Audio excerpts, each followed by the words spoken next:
बहुत समय पहले राजगीर के एक शांत जंगल में गौतम बुद्ध अपने शिष्यों के बीच बैठकर जीवन का ज्ञान बांट रहे थे। एक दिन एक युवा शिष्य उनके पास आया जो परेशान और व्याकुल था। शिष्य घबराहट में, भगवान, मैं लज्जित हूं। मैं एक ऐसी आदत में फंसा हुआ हूं जिसे मैं छोड़ नहीं पा रहा हूं, चाहे मैं कितनी भी कोशिश कर लूं। यह आदत मेरे विचारों को खा जाती है और मुझे अयोग्य महसूस कराती है।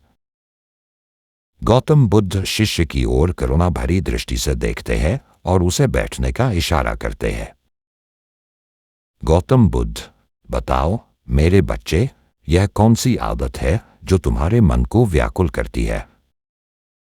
शिष्य संकोच से, भगवान, मैं एक अशुद्ध और लज्जाजनक आदत में फंसा हुआ हूं। यह मुझे पछतावे के चक्र में डाल देती है, लेकिन मैं इसे रोक नहीं पाता। बुद्ध शांति से, शांत और ज्ञान भरी आवाज में बोलते हैं। गौतम बुद्ध, जो आदतें हमें जकड़ती हैं वे उतनी शक्तिशाली नहीं होती जितना कि हमारा उन्हें चाहने वाला मन। लेकिन पहले यह बताओ, जब यह आदत तुम्हारे मन में आती है तो तुम क्या महसूस करते हो?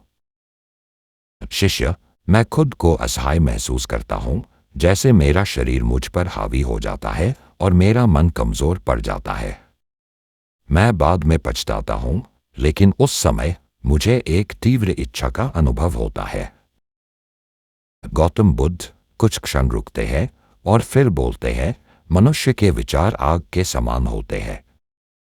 जितना ईंधन दोगे उतनी ही वह भड़केगी, लेकिन बिना ईंधन के आग धीरे धीरे बुझ जाती है। गौतम बुद्ध, समझो, तुम्हारा शरीर इच्छाओं से प्रेरित होता है, लेकिन तुम्हारा मन स्वतंत्रता की कुंजी है।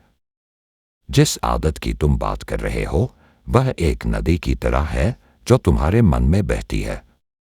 जितना तुम इसके बारे में सोचते हो उसकी धारा उतनी ही तेज हो जाती है, लेकिन हर नदी को मोड़ा जा सकता है। वक्ता युवा शिष्य ध्यान से सुन रहा था। बुद्ध ने अपनी शिक्षा जारी रखी और एक सरल लेकिन गहरी सीख दी। गौतम बुद्ध, जब यह इच्छा उत्पन्न होती है तो इसे क्रोध या अपराध बोध से मत लड़ो।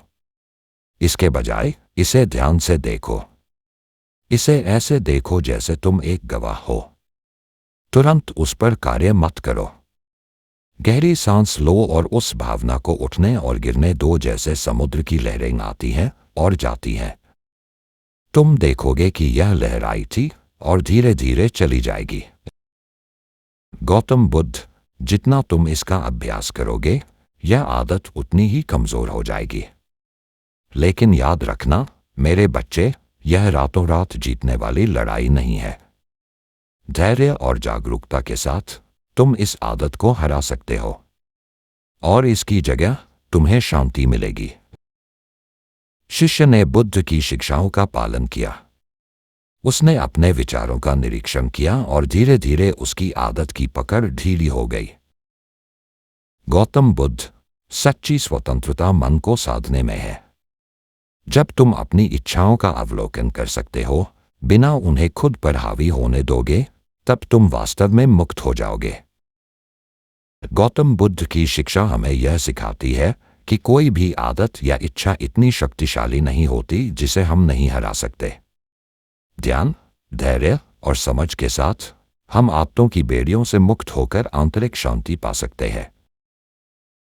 यदि आपको यह कहानी प्रेरणादायक लगी हो तो लाइक, शेयर और सब्सक्राइब करना न भूलें और गौतम बुद्ध की और भी जीवन बदलने वाली शिक्षाओं के लिए हमारे चैनल से जुड़े रहें। और कमेंट में बुद्धाय नमः लिखें।